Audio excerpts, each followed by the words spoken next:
Yes, good morning to all of you. देखिए हम लोग थर्मल प्रॉपर्टीज ऑफ मैटर में अभी तक हीट एनर्जी, टेम्परेचर और टेम्परेचर का मेजरमेंट कैसे किया जाता है, थर्मामीटर कितने टाइप के होते हैं, ये सब डिस्कस कर चुके हैं।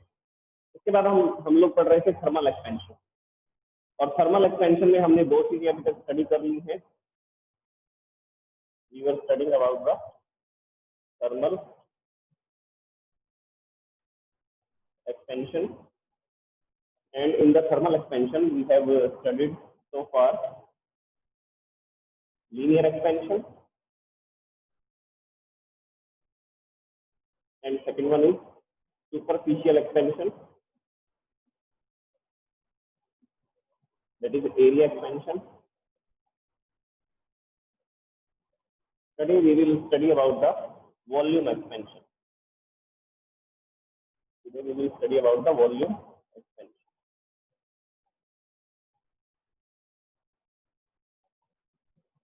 देखिए लीनियर एक्सपेंशन किस केस में स्टडी किया जाता है? जब हमारे पास एक मेटल की रॉड होगी, मेटलिक स्ट्रक्चर होगी जिसकी लेंथ ज्यादा होगी और उसकी थिकनेस बहुत कम होगी, उस केस में जो एक्सपेंशन स्टडी किया जाएगा वो था लीनियर एक्सपेंशन। और एरिया एक्सपेंशन उस केस में स्टडी किया जाता है जिसमें शीट होती है। शीट का मतलब होता है जिसमें लेंथ और ब्रेथ है और उसकी थिकनेस जो है वो नेग्लिजिबल है, बहुत कम। जैसे कि पेपर होता है, एल्यूमिनियम फॉइल होती है जिसमें हम लोग फूड रैप करते हैं, तो वो जो एल्यूमिनियम फॉइल है वो एक शीट है, और वो जो शीट है उसका लेंथ और ब्रेथ होगा, तो मतलब इट इज हैविंग एरिया, उसके पास एरिया होगा लेकिन वॉल्यूम नहीं होगी। वॉल्यूम जो है उसकी नेग्लिजिबल आप लोग मान सकते हैं क्योंकि उसमें थिकनेस नहीं। अब देखिए वॉल्यूम एक्सपेंशन। वॉल्यूम एक्सपेंशन उस केस में स्टडी किया जाएगा जब हमारे पास एक ऐसा स्ट्रक्चर है जिसकी लेंथ, ब्रेथ और हाइट है। फॉर एग्जांपल देखिए, जैसे मेरे पास ये एक स्ट्रक्चर है,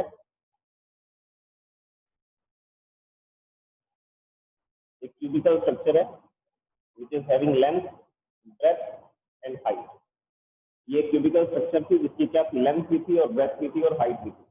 that is this object is having some volume. इसकी कुछ ना कुछ क्या होगी, फिक्स वॉल्यूम होगी, because it is a solid. Solid है तो फिक्स वॉल्यूम है।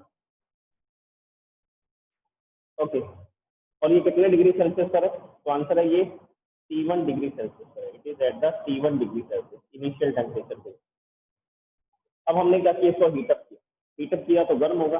गर्म करने पर क्या होगा, जो पार्टिकल्स हैं उनके बीच में इंटरमॉलिक्यूलर फोर्सेस जो है वो डिक्रीज हो जाएंगे, जिसकी वजह से इंटरमॉलिक्यूलर स्पेसेस बढ़ जाएंगे, और उनके बीच के स्पेसेस अगर बढ़ जाएंगे तो ये जो मटेरियल है ये ऐसा एक्सपेंड हो जाएगा, फैल जाएगा। तो एक्सपेंशन को मैं इसको दिखाता हूँ। अच्छा, अभी इसकी वॉल्यूम क्या होगी? अभी इसकी वॉल्यूम आप कैसे कैलकुलेट कर सकते हैं? वॉल्यूम कैलकुलेट करने के लिए आप लिख सकते हैं V is equal to L into B into H.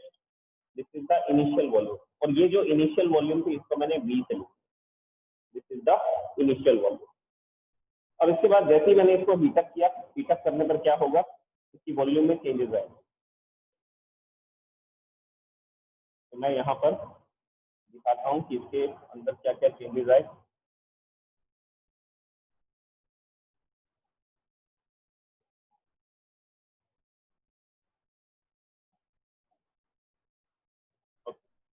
तो these are the changes in its volume.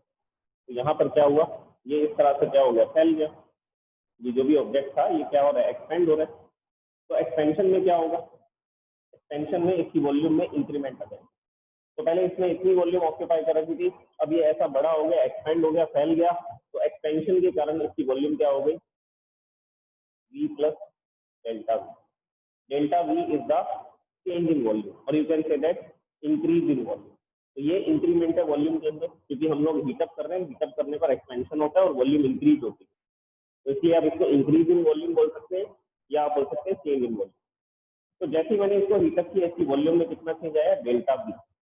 कितना चेंज आ रहा है इसकी वॉल्यूम में, डेल्टा V चेंज आ रहा है। वो डेल्टा V चेंज क्यों आ रहा है, इसका भी रीजन है, क्योंकि एक तो इसकी लेंथ बदल रही है।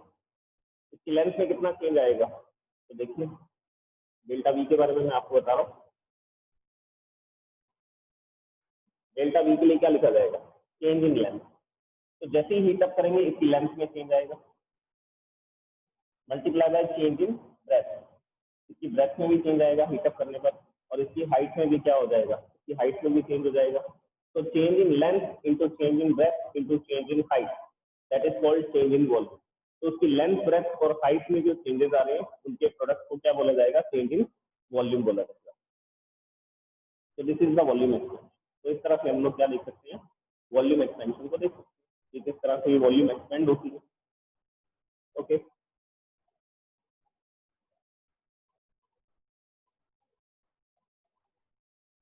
तो this is the new volume of the object. अब इसमें हम लोग ये पता लगाना चाहते हैं कि चेंज इन वॉल्यूम कौन कौन सी क्वांटिटीज पे डिपेंड करता है। तो ये हम लोग पहले स्टडी कर चुके हैं। Change in volume, change in volume is directly proportionate to the original volume. This is the first parameter, and second one is change in volume is directly proportionate to change in temperature. देखिए volume में जो change होगा वो depend करेगा original volume कि पहले इसकी volume कितनी। अगर पहले वॉल्यूम इसकी बड़ी है तो चेंज इन वॉल्यूम भी ज्यादा होगा। ओके, और किस पे डिपेंड करेगा, चेंज इन टेम्परेचर। टेम्परेचर जैसे जैसे बढ़ाते जाएंगे वॉल्यूम में उतना ही ज्यादा क्या आता जाएगा, चेंज आता जाएगा, वॉल्यूम में उतना ही ज्यादा इंक्रीमेंट आता जाएगा। ओके, अब हम इनको क्या कर देते हैं, कंबाइन कर देते हैं। तो सेम प्रोसीजर हमने किया था लीनियर एक्सपेंशन में और यही प्रोसीजर हमने किया था सुपरफिशियल एक्सपेंशन में। By combining these equation, in equations को क्या कर दिया हमने, कंबाइन कर दिया। कंबाइन करेंगे तो क्या आएगा, change in volume is directly proportionate to original volume multiply by change in temperature. Original volume multiply by change in temperature. अब देखिए इसके बाद नेक्स्ट स्टेप क्या होगा, ये प्रोपोर्शनेट के सिंबल को हटाएंगे और चेंज इन वॉल्यूम के फॉर्मूला में एक कांस्टेंट को ऐड। वो कांस्टेंट डिपेंड करेगा मटेरियल पे। देखिए change in volume original volume और चेंज इन टेम्परेचर पे तो डिपेंड करता ही है, लेकिन एक चीज पे और डिपेंड करता है, मटेरियल के नेचर पे, कि वो जो आपने ऑब्जेक्ट ले रखा है वो ऑब्जेक्ट किस तरह के मटेरियल से बना। ठीक है, क्योंकि डिफरेंट डिफरेंट मटेरियल्स का एक्सपेंशन डिफरेंट डिफरेंट होगा। जैसे आयरन लिया तो आयरन के पार्टिकल्स के बीच में फोर्स ऑफ अट्रैक्शन ज्यादा होता है, जब आप उसको हीटअप करोगे तो वो ज्यादा एक्सपेंड नहीं होता। लेकिन कॉपर के पार्टिकल्स के बीच में फोर्स ऑफ अट्रैक्शन कम होता है, तो जैसे ही हम उसको हीटअप करते हैं तो उसका एक्सपेंशन ज्यादा होता है। तो कॉपर ज्यादा एक्सपेंड होता है, आयरन कम एक्सपेंड होता है।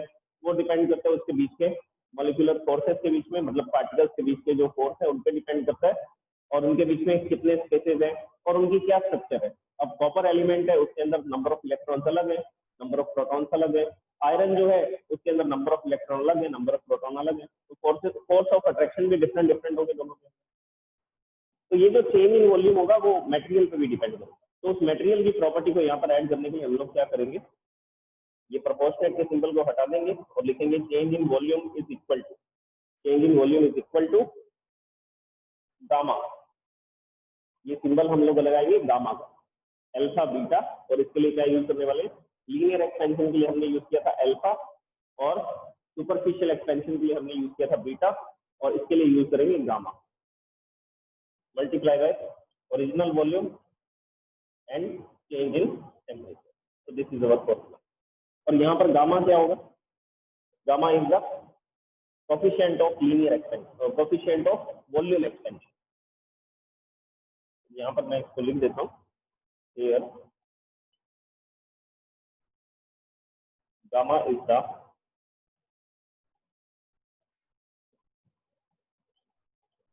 coefficient of volume expansion, coefficient of volume expansion, and it depends on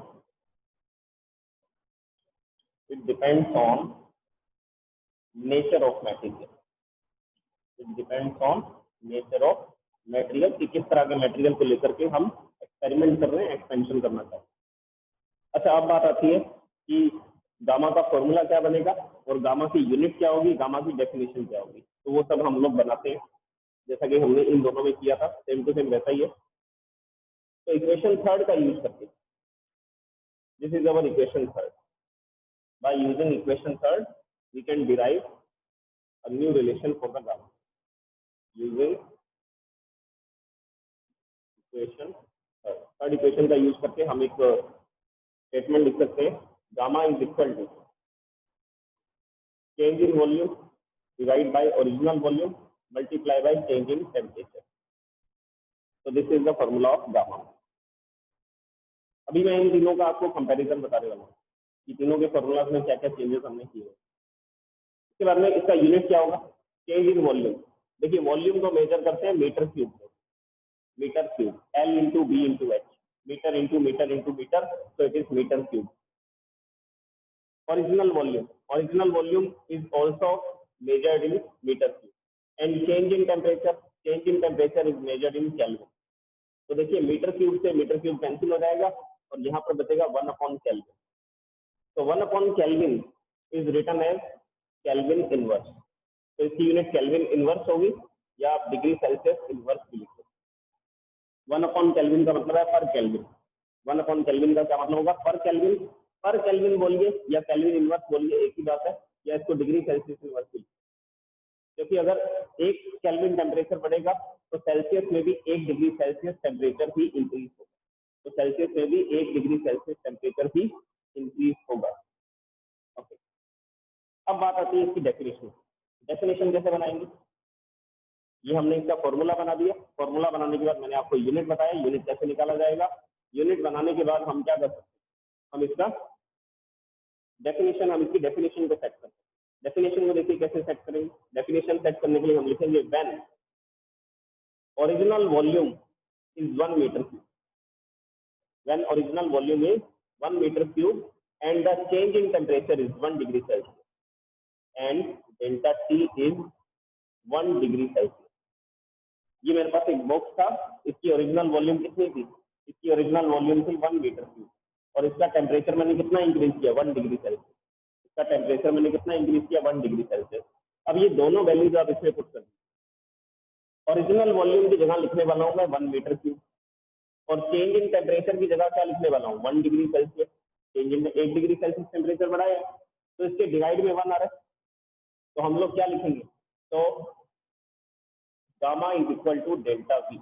तो gamma is equal to delta V. अब देख लीजिए, when the original volume of the object is 1 meter cube and the change in temperature is 1 degree Celsius and the change in temperature is 1 degree Celsius, at that time the change in volume is called the coefficient of volume expansion.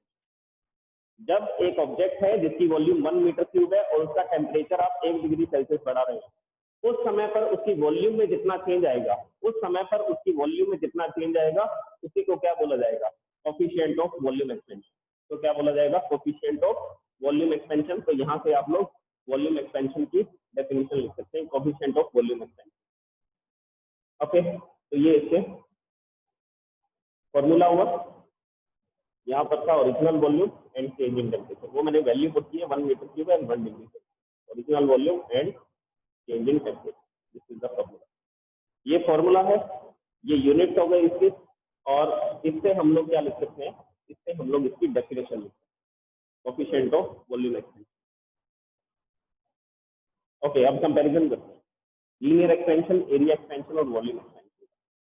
ठीक है, फिर मैं आपको बताऊंगा alpha, beta और gamma, इन तीनों में क्या रिलेशन होता है. तो पहले कंपैरिजन में स्टडी करते हैं.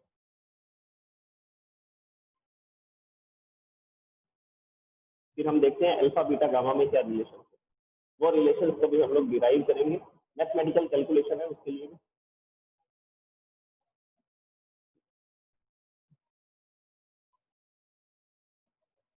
So now I am writing linear expansion. First one is linear expansion, second one is area expansion, and third one is volume expansion. So now I am writing first one, linear expansion. Comparison में study करते हैं अब हम. Second one is area expansion, and third one is volume expansion. Volume expansion. अब देखिए, मैं original length, original area और original volume, इसको L नॉट, A नॉट और B नॉट लिखूंगा. तो यहाँ पर अगर मैं L नॉट लिख रहा हूँ तो इसका मतलब है ओरिजिनल एरिया या इनिशियल एरिया. ओरिजिनल एरिया बोल सकते हैं या क्या बोल सकते हैं? Initial is length, initial length. Area के लिए A नॉट लिखेंगे, वॉल्यूम के लिए B नॉट लिखेंगे. तो सबसे पहले मैं फॉर्मूला लिखने वाला हूँ. फर्स्ट फॉर्मूला लिख रहा हूँ, change in length is equal to original length is equal to alpha into original length and change in temperature. तो यहाँ पर आता था अल्फा और यहाँ लिखते थे original length multiply by change in temperature. एक फॉर्मूला ये था। दूसरा फॉर्मूला हम यहाँ से बना सकते हैं अल्फा का। तो अल्फा का फॉर्मूला आएगा change in length divide by original length multiply by change in temperature. This is the formula of alpha. Alpha is the coefficient of linear expansion. Alpha is the coefficient of linear expansion. तो यहाँ तक हमने लिख दिया। अच्छा, इसके बाद मैंने आपको एक और फॉर्मूला बताया लीनियर एक्सपेंशन के लिए। जो फॉर्मूला यूज करेंगे अगर आपको निकालना है फाइनल लेंथ, जो एल होती है वो होती है फाइनल लेंथ। एल नॉट है initial length and L is the final length. Expansion के बाद की लेंथ है आफ्टर एक्सपेंशन। तो L is equal to L not 1 plus alpha delta T. 1 plus alpha delta T. तो ये पैरामीटर्स मैं यहाँ लिख देता हूँ। इन इक्वेशन के अंदर हमने दो चीजें यूज की है। Here L is the L not is the initial length. Here L not is equal to the initial length and L is the final length after expansion. This is the final length after expansion. अच्छा, अब यही formula आप इसमें लिख सकते हैं area expansion में। Change कहाँ पे करना है? लेंथ की जगह एरिया कर देंगे और अल्फा की जगह लिख देंगे बीटा। कोफिशिएंट में भी चेंज करना पड़ेगा। तो इसका फर्स्ट फॉर्मूला क्या बनेगा? Change in area. देखो यहाँ पर क्या था, alpha original length and change in temperature. यहाँ पर लिखेंगे beta original area A naught and change in temperature So this is the first formula. Second formula क्या आएगा? Second formula यहाँ से बना सकते हैं बीटा इज इक्वल टू, देखिए इसमें क्या था, change in length divide by original length and change in temperature. यहाँ पर लिखेंगे change in area divide by original area multiply by change in temperature. तो this is the second formula. Third formula यहाँ से बना सकते हैं। ये है फाइनल लेंथ। यहाँ पर आएगा final area which is a. Original area, initial area कितना होगा? ए नॉट। और फॉर्मूला क्या है? 1 प्लस अल्फा डेल्टा टी। यहाँ पर लिखेंगे इसको 1 प्लस बीटा डेल्टा टी। ये फॉर्मूला बन जाएगा इसके लिए एरिया एक्सपेंशन। उसके बाद में अच्छा, यहाँ पर भी आप इसके पैरामीटर्स लिख सकते हैं। Here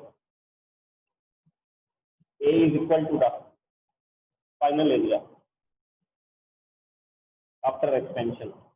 A naught is the initial area of the sheet.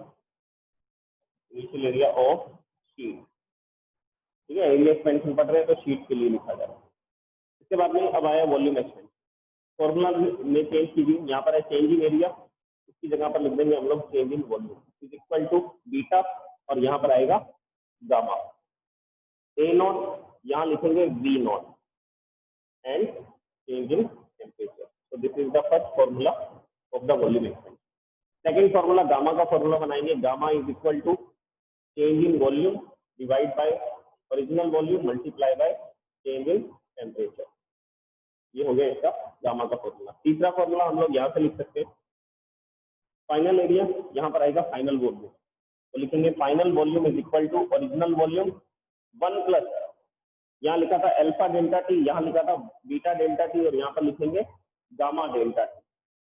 1 plus gamma delta T. तो ये लिखा हमने volume.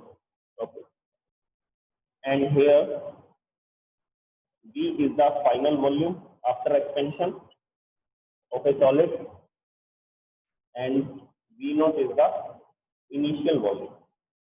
V naught is the not expansion, is volume.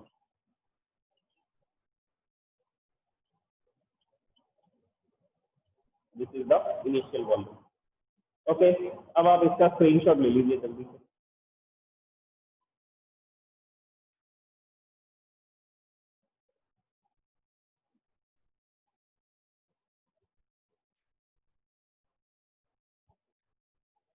तो सबसे पहले हम लोग देखते हैं the relation between alpha and beta. Alpha और बीटा में क्या रिलेशन? ठीक है, अगर मान लीजिए हमने अल्फा फाइंड कर रखा है किसी भी सब्सटेंस का, जैसे मैंने आपको एक्सपेरिमेंट बताया था कि हम लोग कॉपर और आयरन की वायर लेंगे। कॉपर की वायर का टेम्परेचर भी राइज करेंगे और आयरन की वायर का टेम्परेचर भी राइज करेंगे। दोनों का टेम्परेचर 1 डिग्री सेल्सियस राइज किया तो हमने देखा कि कॉपर के अंदर कितना एक्सपेंशन होता है और आयरन के अंदर कितना एक्सपेंशन होता है, तो वो एक्सपेंशन मैं आपको बताने वाला हूँ अभी।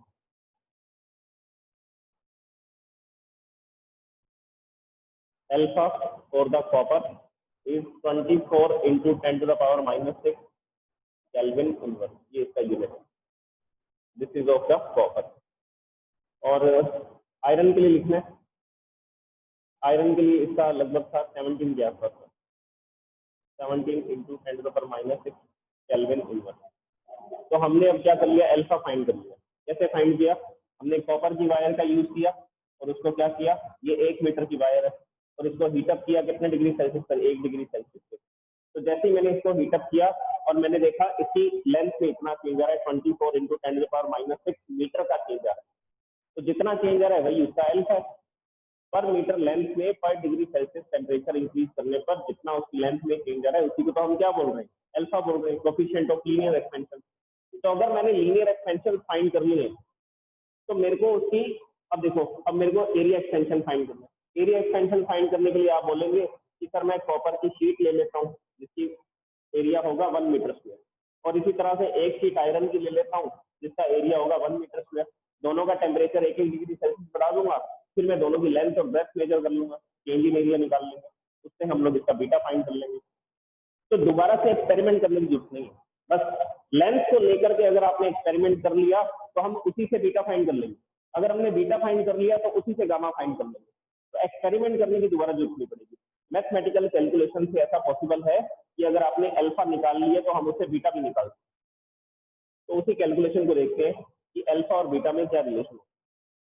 तो अगर आपको अल्फा पता है तो उससे बीटा की कैलकुलेशन की जा सकती है, गामा की कैलकुलेशन भी की जा सकती है। अब ऐसा नहीं है कि वॉल्यूम एक्सपेंशन फाइंड करने, गामा फाइंड करना है कॉपर का और गामा फाइंड करना है आयरन का, तो उसके लिए फिर हम 1 मीटर क्यूब का आयरन का ब्लॉक लेंगे और 1 मीटर क्यूब का कॉपर का ब्लॉक लेंगे, फिर उस पर एक्सपेरिमेंट करेंगे, नहीं ऐसा नहीं करेंगे। मैथमेटिकल कैलकुलेशन से कर लेंगे, मैथ की हेल्प लेंगे।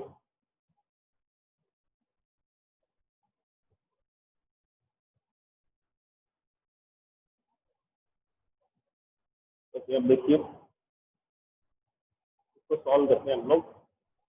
मैथमेटिकल कैलकुलेशन में relation between alpha and beta, alpha और बीटा में क्या रिलेशन है। अच्छा, सबसे पहले आप ये सुनिए कि मेरे पास एक शीट थी जिसका एरिया था ए। सिर्फ मानना है हमें, सिर्फ मानना है, let a sheet which is having area A, इसकी इधर से भी लेंथ एल है, यहाँ से भी लेंथ एल है। तो एरिया कैसे निकालेंगे, L into L, length into length, ठीक है। तो एल स्क्वायर करती हमें इसका एरिया मिलता है। अब मैंने इसको हीटअप किया, हीटअप करने पर क्या होगा, इसके एरिया में चेंज आएगा। पहले लेंथ एल थी तो अब लेंथ कितनी हो जाएगी, एल प्लस डेल्टा एल हो जाएगी, और चेंज इन एरिया कितना होगा, डेल्टा ए होगा। तो न्यू सरफेस एरिया क्या होगा, तो मैं यहाँ पर लिख रहा हूँ न्यू सरफेस एरिया। पहले एरिया कितना था ए, पहले इसका एरिया ए था, एरिया था ए। अब मैंने इसको हीटअप किया, हीटअप करते इसका एरिया कितना इंक्रीज हो गया, delta A, change in area that is delta A. तो new surface area is A plus delta A. इतना एरिया जिसको मैं डार्क कर रहा हूँ ये ए था, और ये वाला जो एरिया है जिसको मैंने एक डॉटेड लाइन से बना रखा है ये है delta A, this is change in area. ये इतना चेंज हुआ एरिया के, तो टोटल एरिया हो जाएगा ए प्लस डेल्टा ए। अब देखिए ए प्लस डेल्टा ए, इसकी जगह पर मैं क्या लिख सकता हूँ, एरिया का फॉर्मूला आपको पता है, एरिया कैसे निकालते हैं, L into L, length into length से निकाल सकते हैं, एल स्क्वायर हो जाएगा। और चेंज इन एरिया कैसे निकालते हैं, delta L into delta L. तो इसकी जगह पर देखिए मैं क्या लिख सकता हूँ, यहाँ पर मैं ये लिख सकता हूँ, हियर आई एम राइटिंग, इसको मैं लिख सकता हूँ L plus delta L, sorry L plus delta L, और उसका क्या कर देता हूँ मैं, होल स्क्वायर कर देता हूँ। इसका रीजन क्या है, उसका रीजन आपको यहाँ पर समझ आ रहा है कि एरिया निकालने के लिए, एरिया निकालने के लिए हम लोग क्या लिखते हैं, एल स्क्वायर करते हैं, और ए प्लस डेल्टा ए निकालने के लिए हम लोग क्या करेंगे, एल प्लस डेल्टा एल का स्क्वायर कर देंगे। ये फाइनल लेंथ होगी और फाइनल लेंथ का स्क्वायर कर देंगे हम लोग, ओरिजिनल लेंथ का स्क्वायर था, ये फाइनल लेंथ का स्क्वायर है, L plus delta L. Okay, अब बस इसी से कैलकुलेशन आगे चलती है। तो नेक्स्ट स्टेटमेंट में यहाँ लिखो, here A plus delta A is equal to, इसको एक्सपेंड करते हैं, इसका स्क्वायर करते हैं, स्क्वायर करेंगे तो देखिए क्या होगा, it is A square plus B square. अच्छा एक बात और है, इससे पहले हम लोग क्या करते हैं, डेल्टा ए और डेल्टा एल की वैल्यू पुट करते हैं, डेल्टा ए और डेल्टा एल की वैल्यू पुट कर देते हैं। डेल्टा ए कितना होगा, beta original area and change in temperature, ये फॉर्मूला था डेल्टा ए का, beta into A into change in temperature. तो यहाँ पर ये जो डेल्टा ए था इसकी वैल्यू मैं पुट करूंगा, यहाँ लिखूंगा ए प्लस डेल्टा ए की जगह क्या लिख सकते हैं, डेल्टा ए की जगह लिख सकते हैं beta original area and change in temperature. तो ये वैल्यू मैंने पुट कर दी। इसी तरह से डेल्टा एल की वैल्यू पुट करेंगे, डेल्टा एल की वैल्यू क्या पुट कर सकते हैं, alpha into original length into change in temperature, original length into change in temperature. तो ये वैल्यू यहाँ पर पुट कर देंगे। एल प्लस डेल्टा एल की जगह क्या लिखने वाला हूँ मैं, alpha original length multiply by change in temperature, और इसका क्या था, होल स्क्वायर, ये आ गया होल स्क्वायर। तो मैंने किस किस की वैल्यू पुट की, सेकंड स्टेप में डेल्टा ए की वैल्यू पुट की और डेल्टा एल की वैल्यू पुट की, डेल्टा ए और डेल्टा एल दोनों की वैल्यू मैंने इसमें पुट कर दी। अब स्क्वायर करेंगे, अब स्क्वायर करके बस इसको क्या करना है, सॉल्व करना है। देखिए नेक्स्ट स्टेटमेंट क्या आएगा, यहाँ से क्या कॉमन आ रहा है, यहाँ से कॉमन आ रहा है ए, तो ए को कॉमन लेंगे, ये हो जाएगा 1 plus beta delta T. Okay, इसका स्क्वायर करेंगे, स्क्वायर करने के बाद कॉमन आएगा एल स्क्वायर। तो यहाँ पर हम लोग कॉमन लेने वाले हैं किसको,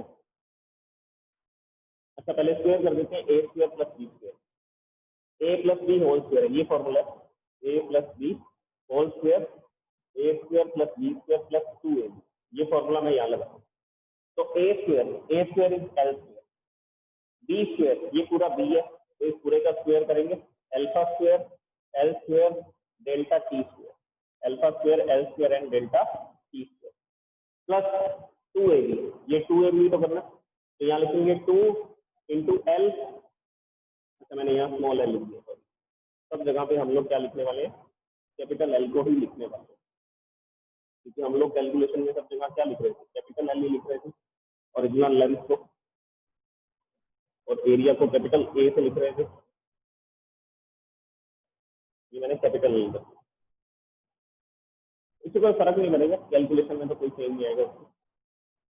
इसके बाद में 2ab करना है, तो 2ab करते हैं, इसको 2 इंटू ए इज एल, और बी क्या है, बी है एल्फा एल डेल्टा टी, और बी क्या है, एल्फा एल डेल्टा टी। तो मैंने ये वैल्यू यहाँ पर पुट कर दी।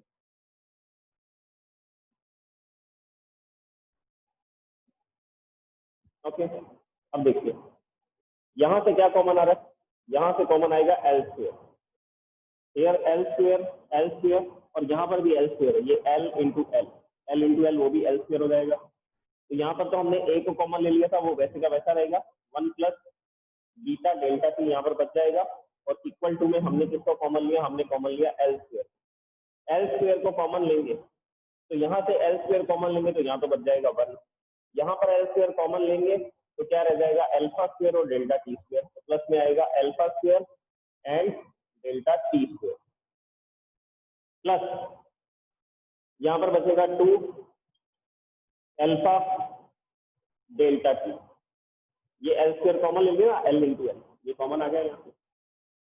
अब देखिए एल स्क्वायर की जगह मैं ए लिख सकता हूँ क्या, अभी मैंने आपको बताया था एरिया कैसे फाइंड करते हैं, एल इंटू एल, तो एल स्क्वायर की जगह पर क्या लिख सकते हैं, ए लिख सकते हैं, एरिया लिख सकते हैं। तो मैंने क्या किया, ये जो एल स्क्वायर था, इस एल स्क्वायर की जगह पर क्या लिख दिया मैंने, ए लिख दिया, या आप इसको नेक्स्ट स्टेटमेंट में भी लिख सकते हैं, मैं नेक्स्ट स्टेटमेंट में लिख देता हूँ एल स्क्वायर, तो A 1 plus beta delta T is equal to A, इस एल स्क्वायर को मैंने ए लिख दिया, and 1 plus alpha square delta T square plus 2 into alpha into delta T. अब देखिए ये ए से ए कैंसिल हो गया, ए से ए कैंसिल होते ही यहाँ पर बचेगा 1 plus beta delta T is equal to 1 plus alpha square delta T square plus 2 alpha delta T, ये सब बच गया। अब इसके बाद ये 1 और 1 भी कैंसिल हो रहे हैं, 1 और 1 भी कैंसिल हो जाएंगे, तो यहाँ पर बचेगा beta delta T is equal to alpha square delta T square and plus 2 alpha delta T, ये इक्वेशन बची। अब देखिए ये जो alpha square delta T square है ये 0 के बराबर है, ये लगभग 0 के बराबर है। ऐसा क्यों, मैं इसको 0 क्यों बोल रहा हूँ, 0 क्यों बोल रहा हूँ, उसका रीजन हमें लीजिए आप। जैसे मैंने आपको बोला कि 0.5 और 0.5 को मल्टीप्लाई कीजिए, तो यहाँ पर मैंने आपको एक डिजिट दी 0.5 और दूसरी डिजिट दी है 0.5, बहुत छोटा नंबर है। तो 0.5 और 0.5 को अगर आप मल्टीप्लाई करेंगे तो इसका रिजल्ट क्या आएगा, तो यहाँ पर आप लिखेंगे 5 × 5 25, और कितने डिजिट के बाद पॉइंट आएगा, 2 डिजिट के बाद पॉइंट आएगा 0.25। अब देखिए 0.5 कितना होता है, 0.5 तो होता है हाफ, और 0.25 कितना होता है 1/4। तो अगर डिजिट 1 से छोटी है और अगर आप उनका मल्टीप्लीकेशन कर रहे हैं तो उस केस में जो उसका आंसर आएगा, मतलब कि छोटे नंबर का 1 से जो लेस है उनका अगर आप मल्टीप्लीकेशन करेंगे तो उनका आंसर उससे भी छोटा है मल्टीप्लीकेशन करने पर। और एग्जांपल सुनिए, जैसे मैंने आपको बोला कि चेंज इन लेंथ कितना है 0.02, 0.02। अब मैं बोलता हूँ इसका स्क्वायर कर दो, 0.02 है और इसका स्क्वायर करेंगे तो रिजल्ट आएगा 0.0004। अब देख लीजिए, अब 0.02 बड़ा है और 0.0004 ये कैसा है, ये छोटा डिजिट है। तो अगर हम ऐसे नंबर का मल्टीप्लाई करेंगे तो आंसर और भी छोटा आएगा। तो मैंने आपको बताया था अल्फा कितना होता है कॉपर का अल्फा होता है 24 × 10⁻⁻6। अब इसको एक्चुअल में लिखा जाए तो कैसे लिखा जाएगा, ये लिखा जाएगा 0.000024, this is the alpha of the copper. अब मैं बोलता हूँ इसका स्क्वायर करो, इसका स्क्वायर करोगे तो कितना आएगा 0.0008 जीरो आ जाएंगे, फिर उसके बाद उसका 48 आ जाएगा। तो ये बहुत ही स्मॉल नंबर बनेगा और ये स्मॉल नंबर अप्रोक्सीमेटली किसके बराबर होगा, लगभग 0 के बराबर होगा।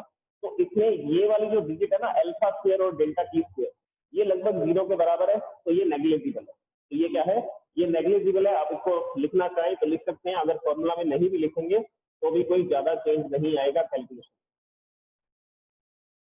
तो हम लोग क्या करने वाले हैं, alpha square delta T square ये अप्रोक्सीमेट क्या है 0 के बराबर होगा, मतलब कि नेग्लिजिबल होगा, 0 के बराबर होगा, नेग्लिजिबल होगा, तो हम इसको लीव कर देंगे, छोड़ देंगे। तो हम जैसे ही इसको छोड़ेंगे इस कैलकुलेशन में क्या क्या बच जाएगा, बीटा डेल्टा टी और इक्वल टू मेरा जाएगा 2 अल्फा डेल्टा टी। इसको तो हमने हटा ही दिया इस फॉर्मूला से, तो यहाँ पर सिर्फ 2 ही टर्म बचेगी। फर्स्ट टर्म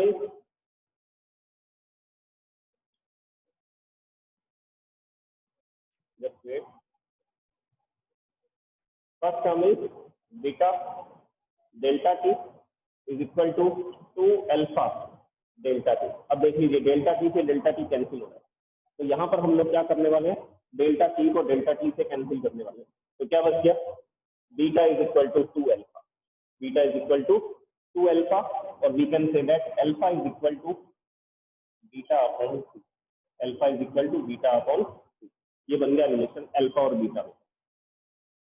तो अगर आपके पास अल्फा है तो आप उससे बीटा फाइंड कर सकते हैं। अल्फा कितना था कॉपर का 24 × 10⁻⁻6, बीटा कितना आएगा 48 × 10⁻⁻6। क्या करना है, अल्फा का जस्ट डबल करना है आपको। अगर आपने एक्सपेरिमेंट से अल्फा फाइंड कर रखा है तो अल्फा का जस्ट डबल कर दीजिए, उससे आपको क्या मिल जाएगा, उससे आपको बीटा मिल जाएगा। तो इस तरह से हमने क्या किया, लीनियर एक्सपेंशन को फाइंड किया, कॉपर का लीनियर एक्सपेंशन पता लगा लिया, लीनियर एक्सपेंशन को 2 से मल्टीप्लाई कर दिया, 2 से मल्टीप्लाई करते ही हमें क्या पता लग गया, उसका एरिया एक्सपेंशन पता लग गया, बीटा पता लग गया कितना होगा। तो इस तरह से ये कैलकुलेशन की जाती है। तो मैथमेटिक्स की हेल्प से हम लोग अल्फा और बीटा में रिलेशन बनाते हैं। अब आपका काम है अल्फा और गामा में रिलेशन बनाना। आपको अल्फा और गामा में रिलेशन प्रोड्यूस करना है और इसी की हेल्प से करना है। उसमें लिखेंगे न्यू वॉल्यूम, इसमें लिखा था न्यू सरफेस एरिया, उसमें कैलकुलेशन शुरू होगी new volume after expansion, new volume after expansion. तो ये कैलकुलेशन